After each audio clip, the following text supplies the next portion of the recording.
ಏನು ಇವತ್ತು ಇಲ್ಲಿ ಭಾನುವಾರ 8ನೇ ತಾರೀಕು 2020 ವರ್ಷದ ನಮ್ಮ ಅರ್ಕನಾಯನಪಲ್ಲಿ ಉಲ್ಪಲ್ಲಿ ಪಂಚಾಯತಿಯ ಶ್ರೀ ಪಟಾಲಮ್ಮ ದೇವಿಯ 3ನೇ ವಾರ್ಷಿಕೋತ್ಸವ ಅಂಗವಾಗಿ ನಮ್ಮ ಸ್ವಾಮಿಗಳು ನಮ್ಮನ್ನು ಇಲ್ಲಿ ಬರಮಾಡಿಕೊಂಡು ನಿಜವಾಗ್ಲೂ ತುಂಬ ಸಂತೋಷ ಆಗುತ್ತೆ. ಯಾಕಂದರೆ ನಮ್ಮ ಗ್ರಾಮಗಳಲ್ಲೇ ಆಗಲಿ ಎಲ್ಲ ಇದರಲ್ಲಾಗಲಿ ಈ ದೇವತೆಗಳು ದೇವರ ಪೂಜೆಗಳು ಮಾಡೋದು ತುಂಬ ಒಳ್ಳೆಯದು. ಯಾಕಂದರೆ ನಮಗೆ ಮಳೆ ಬೆಲೆ ಆರೋಗ್ಯ ಐಶ್ವರ್ಯ ಪ್ರತಿಯೊಂದು ಕೊಡಬೇಕಂದ್ರೆ, ಒಂದು ವಿದ್ಯಾ ಬುದ್ಧಿ ಕೊಡಬೇಕಂದ್ರೆ ಆ ದೇವಿಯ ಆಶೀರ್ವಾದ ಎಲ್ಲರೂ ಇರಬೇಕಂದ್ರೆ, ಅದೇ ರೀತಿ ಈ ಕಾರ್ಯಕ್ರಮಕ್ಕೆ ಪ್ರತಿಯೊಬ್ಬರು ಎಲ್ಲ ಭಕ್ತಾದಿಗಳು ಬಂದಿದ್ದಾರೆ.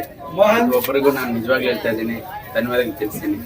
ನಮ್ಮ ಸ್ವಾಮಿಗಳು ನಮ್ಮನ್ನು, ನಮ್ಮ ಹರೀಶ್ ಗೌಡರು ಇವರು, ನಮ್ಮ ಇವರೆಲ್ಲ ಬಂದಿದ್ದಾರೆ. ಪ್ರತಿಯೊಬ್ಬರಿಗೂ ಆ ದೇವಿಯ ಕೃಪಾ ಕಟಾಕ್ಷ ಇರಬೇಕಂತ ನಾನು ಎಲ್ರಿಗೂ ಒಳ್ಳೇದಾಗಲಿ ಅಂತ ಶುಭ ಹಾರೈಸ್ತೀನಿ. ನನ್ನ 3 ವರ್ಷದಿಂದ ಸ್ವಾಮಿಗಳು ಇನ್ವೈಟ್ ಮಾಡ್ತಾಯಿದ್ರು. ಈ ವರ್ಷ ಆ ಪಟಾಲಮ್ಮ ನಮ್ಮನ್ನು ಕರೆಸ್ಕೊಂಡಿದ್ದಾರೆ. ಈ ಒಂದು ದೇವಸ್ಥಾನದ ಕಾರ್ಯ ಅಭಿವೃದ್ಧಿ ಆಗಬೇಕು ಅಂತ ನಾನು ನಂಬಿದ ಅಯ್ಯಪ್ಪನನ್ನು ಬೇಡ್ಕೊಳ್ತೀನಿ. ಅದೇ ರೀತಿ ಆ ಪಟಾಲಮ್ಮನಲ್ಲಿ ಬೇಡ್ಕೊಂಡು ಈ ದೇವಸ್ಥಾನ ಎಲ್ಲ ಕಂಪ್ಲೀಟಾಗಿ ಇದಾಗಬೇಕು. ಅವರ ಈ ದೇವಸ್ಥಾನದ ಧರ್ಮದರ್ಶಿಗಳಾದ ಅವರ ಕುಟುಂಬಕ್ಕೆ, ಅವರ ಮಕ್ಕಳಿಗೆ ಆಯುರಾರೋಗ್ಯ ಐಶ್ವರ್ಯ ಆ ಅಯ್ಯಪ್ಪ ಸ್ವಾಮಿನೂ ನೀಡಲಿ ಅಂತ ಬೇಡ್ಕೊಳ್ತೀನಿ. ಅದೇ ರೀತಿ ಆ ಪಟಾಲಮ್ಮ ದೇವರು ಅವರಿಗೆ ಆಯುರಾರೋಗ್ಯ ಐಶ್ವರ್ಯ ವಿದ್ಯಾಭ್ಯಾಸ ಎಲ್ಲ ಕೊಟ್ಟು ಅವ್ರನ್ನ ಕಾಪಾಡಲಿ. ಈ ಗ್ರಾಮ ದೇವತೆ ಆಗಿರುವಂಥ ಈ ಗ್ರಾಮಗಳಿಗೆಲ್ಲ ಒಳ್ಳೆಯದಾಗಲಿ, ಒಳ್ಳೆ ಮಳೆ ಬೆಳೆ ಎಲ್ಲ ಆಗಲಿ ಅಂತ ಆ ಭಗವಂತನಲ್ಲಿ ನಾವು ಬೇಡ್ಕೊಳ್ತಾ ಇದ್ದೀವಿ. ಎಲ್ರಿಗೂ ನಮಸ್ಕಾರ. ಏನಿವತ್ತು ನಮ್ಮ ಆತ್ಮೀಯರು ಹಾಗೂ ಈ ಒಂದು ಪಟಾಲಮ್ಮ ದೇವಿಯ ಅರ್ಚಕರು ವೆಂಕಟೇಶ್ ಅವರು ನಮ್ಮನ್ನು 2 ವರ್ಷದಿಂದ ಕರಿತಾ ಇದ್ರು. ಯಾಕೋ ಗೊತ್ತಿಲ್ಲ, ದೇವರ ದಯ ನಮ್ಮ ಮೇಲೆ ಬರಲಿಲ್ಲ. ಈ 1 ವರ್ಷ ಅವರು 2 ವರ್ಷದಿಂದ ಪ್ರತಿ ವರ್ಷನೂ ಇದೇ ಥರ ಅವರು ವಾರ್ಷಿಕೋತ್ಸವ ಮಾಡ್ತಾ ಇದ್ದಾರೆ. ನಮ್ಮನ್ನು ಕರೀತಾ ಇದ್ರು. ದೇವಿ ಆಶೀರ್ವಾದ ಇವತ್ತು ನಮ್ಗೆ ಸಿಕ್ಕಿದೆ ಅಂತ ಭಾವಿಸ್ತಾ ಇವತ್ತು ಕಾರ್ಯಕ್ರಮಕ್ಕೆ ಎಲ್ಲ ಸುತ್ತಮುತ್ತಲಿನ ಗ್ರಾಮಸ್ಥರು ಬಂದಿದ್ದಾರೆ. ಅವರಿಗೆ ಪಟಾಲಮ್ಮ ದೇವಿ ಆರೋಗ್ಯ ಐಶ್ವರ್ಯ ಕೊಡಲಿ, ಒಳ್ಳೆ ಬೆಳೆ ಮಳೆ ಆಗಲಿ ಅಂತ ಹೇಳ್ತಾ, ಮತ್ತು ಇಲ್ಲಿವರೆಗೂ ನಮ್ಮನ್ನು ಇವತ್ತು ಕರೆದು ಆ ದೇವಿ ಕೃಪೆಗೆ ಪಾತ್ರರಾಗೋ ಥರ ಮಾಡಿದ್ದಾರೆ.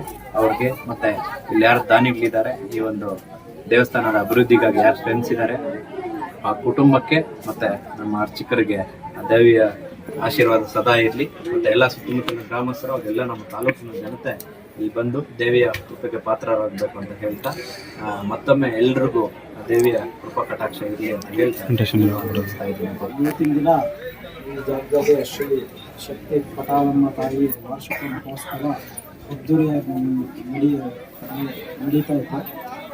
ನಮ್ಮ ಎಲ್ಲ ಗಣ್ಯಾತಿಥಿಗಳಿಗೂ ಬಂದವರಿಗೆಲ್ಲ ನನ್ನ ಹೃದಯಪೂರ್ವಕ ಅಭಿನಂದನೆ ತಿಳಿಸ್ತಾ 2 ಮಾತು ಮುಗಿಸ್ತಾರೆ. ಎಷ್ಟು ದಿನಗಳ ಪೂಜೆ ನಡೀತಾ ಇದೆ ಇದು 3ನೇ ವಾರ್ಷಿಕೋತ್ಸವದಲ್ಲಿ? ಈ 3ನೇ ವಾರ್ಷಿಕೋತ್ಸವದಲ್ಲಿ ಏನೆಲ್ಲ ಪೂಜೆ ಪುನಸ್ಕಾರಗಳಾಯಿತು, ಎಷ್ಟು ದಿನ ನಡೀತು? ಈ ವಾರ್ಷಿಕೋತ್ಸವದಲ್ಲಿ ತೃತೀಯ ವಾರ್ಷಿಕ ಮಹೋತ್ಸವ ನಡೀತಾ ಇದೆ.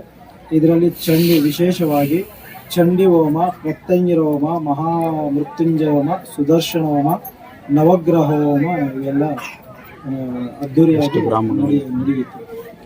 ಈ ದೇವಿಯಲ್ಲಿ ಭಕ್ತಾದಿಗಳಿಗೆ ಹೇಳ್ಬೇಕಂದ್ರೆ ವಿಶೇಷ ಪವಾಡಗಳ ಬಗ್ಗೆ ಏನು ಹೊರಗಳು ಕೊಡ್ತಾಳ, ಏನು ಯಾವ ರೀತಿ ಹೇಳ್ಬೇಕಂದ್ರೆ ಏನು ಹೇಳ್ತೀರ ಒಂದು ಮಾತಲ್ಲಿ?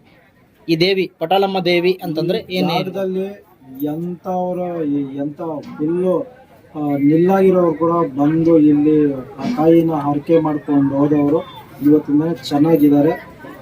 ಎಲ್ಲ ಅವರು ಆರೋಗ್ಯದಲ್ಲಾಗಲಿ, ಅವರು ಕುಟುಂಬದಲ್ಲಿ ಕಲಹೆಗಳಾಗಲಿ ಯಾವುದೇ ರೀತಿ ಇಲ್ದಿರ ಅಷ್ಟೈಶ್ವರ್ಯ ಆರೋಗ್ಯವಾಗಿ ಚೆನ್ನಾಗಿದ್ದಾರೆ. ವಿಶೇಷವಾಗಿ ಪ್ರತ್ಯಂಗಿರ ಹೋಮ ಅಂತ ಮಾಡಿದ್ರೆ ಮೆಣಸಿನಕಾಯಿ ಎಲ್ಲ ಹೋಮದಲ್ಲಿ ಹಾಕಿದಾಗ ಯಾವುದೇ ರೀತಿಯ ಒಂದು ಘಾಟು ಹೊಡೆಯೋದಿಲ್ಲ ಅಲ್ವಾ? ನೀವು ಎಷ್ಟು ಕೆಜಿ ಬಳಸಿದ್ರಿ, ಯಾವ ರೀತಿ ನಡೀತೀವಿ ಒಂದು ಕಾರ್ಯಕ್ರಮ? ನಾವು ಇಲ್ಲಿ ಪ್ರತ್ಯಂಗಿರ ಹೋಮಗೆ 150 kg ಮೆಣಸಿನಕಾಯಿ ಹಾಕಿದ್ವಿ. 100 kg ಮೆಣಸಿನಕಾಯಿ ಹಾಕಿದ್ವಿ. ಅದು ಯಾವುದೇ ರೀತಿ ಘಾಟ್ ಆಗಲಿ ಏನೇ ಆಗಲಿ ಅದರಲ್ಲಿ ಬರೋ ಚಾನ್ಸ್ ಇಲ್ಲ, ಬರೋದಿಲ್ಲ. ಒಂದು ಮಂತ್ರೋಪದೇಶಗಳು ಆ ಥರ ಇರ್ತವೆ ಇಲ್ಲಿ. ಮಂತ್ರಗಳ ಮೇಲೆ ಅವರು ಕೆಲವರೆಲ್ಲ ಅದು ಮಾಡ್ತಾರೆ, ಬಟ್ ಆ ಥರ ಯಾವುದೂ ನಾವು ಮಾಡಿಲ್ಲ. ಯಾವುದೇ ಆಗಲಿ ಪರ್ಫೆಕ್ಟಾಗಿ ನಾವು ತಾಯಿನ ನಂಬ್ಕೊಂಡು ಬಂದರೆ ಯಾವುದೇ ಕಾರಣಕ್ಕೂ ಅವನು ಫ್ಲಾಪ್ ಅಂತೂ ಆಗಲ್ಲ, ಮುಂದಕ್ಕೆ ಬರ್ತಾನೆ ಇರ್ತಾನೆ ಜೀವನದಲ್ಲಿ. ಯಾವುದೇ ರೀತಿ ಕೆಟ್ಟದಾಗ್ಲಿ ಅಡ್ಡ ಆತಂಕಗಳು, ಈ ಅಡ್ಡ ಮೃತ್ಯುಗಳು ಅಂತಾರಲ್ವಾ, ಈ ಗಾಡಿಗಳು ವಾಹನಗಳಲ್ಲಿ ಆಕ್ಸಿಡೆಂಟ್ಗಳಾಗೋದು, ಇದು ಅದು ಹಾಳು ಯಾವುದೇ ರೀತಿ ಅನ್ನೋದು ಇಲ್ಲಿ ಬಂದ ಮೇಲೆ ಯಾರಿಗೂ ಇಲ್ಲ, ಆಲ್ಮೋಸ್ಟ್ ಯಾರಿಗೂ ಇಲ್ಲ. ಯಾರು ಜೀವನದಲ್ಲಿ ವಾಮಾಚಾರ ಆಗಿದ್ರೆ ಅಥವಾ ಜೀವನದಲ್ಲಿ ಮುಂದುವರಿಯಕ್ಕೆ ಆಗ್ತಾ ಇಲ್ಲ ಅಂತಂದ್ರೆ ಪ್ರತ್ಯಂಗಿರ ಹೋಮದಲ್ಲಿ ಭಾಗವಹಿಸಿದ್ರೆ ಅವ್ರ ಜೀವನ ಬದಲಾಗತ್ತೆ ಅಂತಾರೆ. ಅದು ಎಷ್ಟು ನಿಜ, ಅದೆಷ್ಟು ಹೇಗೆ? 100% ಭಾಗ ಸತ್ಯ. ಇಲ್ಲೇ ಅಂತಲ್ಲ, ಪ್ರತಿಯೊಂದು ಜಾಗದಲ್ಲಿ ವಿಶೇಷವಾಗಿ ಮಾಡ್ತಕ್ಕಂತಹ ಒಂದು ಹೋಮ, ಪ್ರತ್ಯಂಗಿರ ಹೋಮ ಆಲ್ಮೋಸ್ಟ್ ಯಾವುದೇ ಕಾರಣಕ್ಕೂ ಕೆಲವು ಜಾಗದಲ್ಲಿ ಪ್ರತ್ಯಂಗಿರ ಹೋಮ ಮಾಡೋದಿಲ್ಲ. ಆ ತಾಯಿ ಎಷ್ಟು ಸ್ವರೂಪಿ ಅಂದ್ರೆ ಶಾಂತಿ ಸ್ವರೂಪಿಯಾಗಿರ್ತಾರೋ ಅಷ್ಟೇ ಕೋಪಿಷ್ಟ ಕೂಡ ಆ ತಾಯಿ. ಆ ತಾಯಿನ ನಂಬಿದವರಿಗೆ ಯಾವುದೇ ರೀತಿ ತೊಂದರೆ ನೀಡೋದಿಲ್ಲ. ಬಟ್ ಆ ಜನರಿಗೆ, ಅವ್ರ ಭಕ್ತಾದಿಗಳಿರ್ತಾರಲ್ವ, ಅವ್ರಿಗೇನಾದ್ರೂ ತೊಂದರೆ ಮಾಡಂಗಿದ್ರೆ ಮಾತ್ರ ಅವ್ರನ್ನಂತೂ ಆ ತಾಯಿ ಸುಮ್ಮನೆ ಬಿಡೋದಿಲ್ಲ. ಈ ಗ್ರಾಮ 100% ಭಾಗ ಸತ್ಯ ಹೇಳ್ತಾ ಇದ್ದೀನಿ. ಇವತ್ತು 3ನೇ ವಾರ್ಷಿಕೋತ್ಸವ ಕಾರ್ಯಕ್ರಮದಲ್ಲಿ ಬಹಳಷ್ಟು ಸುಮಾರು ಸಾವಿರಾರು ಜನಕ್ಕೆ ಊಟೋಪಚಾರನೆಲ್ಲ ಮಾಡ್ತಾ ಇದ್ದೀರಾ. ಸುಮಾರು ಜನ ಭಕ್ತಾದಿಗಳೆಲ್ಲ ಭಾಗವಹಿಸ್ತಾ ಇದ್ದಾರೆ. ಒಂದಷ್ಟು ಮರಿಗಳನ್ನು ಕೂಡ ದೇವ್ರಿಗೆ ಪ್ರಸಾದವಾಗಿ ಕೊಟ್ಟಿದ್ದೀರಾ. ಹೇಗೆ ನಡೀತಾ ಇದೆ? ಹೆಂಗೆ ಒಬ್ರು ದುಡ್ಡ ಇಲ್ಲ, ಭಕ್ತಾದಿಗಳೆಲ್ಲ ಬಂದ್ ಮಾಡ್ತಾ ಇರೋದಾ ಹೇಗೆ? ಕೆಲವರು ಭಕ್ತಾದಿಗಳು ಒಂದು ಸ್ವಲ್ಪ ಸಹಾಯ ಮಾಡಿದ್ದಾರೆ, ಒಂದು ಕೈಯನ್ನಾದಷ್ಟು. ಮತ್ತೆ ನಾವು ಮಿಕ್ಕಿದೆಲ್ಲ ನಾವು ಹಾಕೊಂಡು ನಾವು ಮಾಡ್ತಾ ಇದ್ದೀವಿ. ಒಟ್ಟಾರೆಯಾಗಿ ಈ ಗ್ರಾಮದಲ್ಲಿರುವಂತಹ ಪಟಾಲಮ್ಮ ದೇವಿ ಶಕ್ತಿ ಬಗ್ಗೆ ಹೇಳಬೇಕಾದ್ರೆ ಭಕ್ತಾದಿಗಳಿಗೆ ಒಂದು ಮಾತಲ್ಲಿ ಏನ್ ಹೇಳ್ತೀರಾ? ಒಂದು ಮಾತಲ್ಲಿ ಹೇಳ್ಬೇಕಂದ್ರೆ, ಈ ತಾಯಿ ಬಂದವರಿಗೆ ಯಾವುದೇ ರೀತಿ ಕಲಹ ಇರೋದಿಲ್ಲ, ಮೃತ್ಯು ಇರೋದಿಲ್ಲ, ಅಡ್ಡ ಆತಂಕ ಇರೋದಿಲ್ಲ, ಶತ್ರು ಸಂಹಾರ ಆಗ್ತಾರೆ. ನೀವು ಈ ದೇವಾಲಯಕ್ಕೆ ಪೂಜೆ ಪುನಸ್ಕಾರಕ್ಕೆ ಬರಬೇಕು ಅಂದ್ರೆ ಭಕ್ತಾದಿಗಳಿಗೆ ಯಾವ ಟೈಮಲ್ಲಿ ಬರಬೇಕು, ಯಾವ ವಾರ ಬರಬೇಕು? ಶುಕ್ರವಾರ, ಅಮಾವಾಸ್ಯೆ, ಹುಣ್ಣಿಮೆ ಆ ಟೈಮಲ್ಲಿ ಬಂದರೆ ನಾವು